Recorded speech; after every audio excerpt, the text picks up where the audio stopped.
From the very beginning, I felt that a drumstick was a tool that you create and make music with.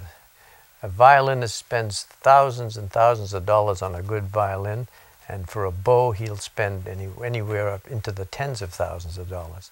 At the time, the drummer spent $2 on a pair of drumsticks, and he was getting a $2 product. So I decided that there was a better way to go. The first thing being, most drumsticks were not perfectly straight. You'd roll them and it'd take 10 sticks to find one good one. So I made the guarantee that all the sticks would be straight, and I literally rolled them on the dining room table. My wife, incidentally, was a big helper in this.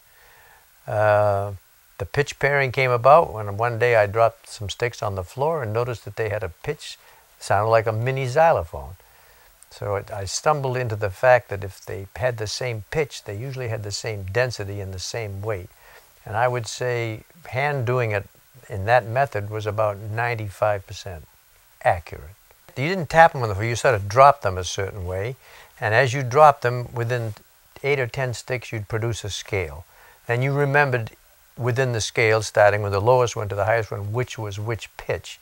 Then you started tapping another group, and you'd suddenly find the mate to the one that was on the floor. And I had my 2 girls then, very young kids, and they used to put them in rubber bands. You see, we were very sophisticated in those days.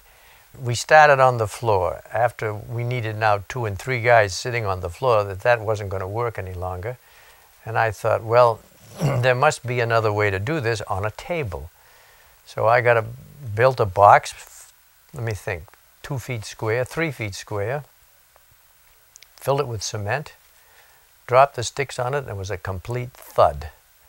Then I got some slate and repeated the same process. Again, nothing. I happened to go by a brand new house they were building, and they were pouring cement on fine gravel. And I thought, that's what I have on the den floor, is a cement floor with tiles. What is there about that gravel that makes that stick vibrate on that cement?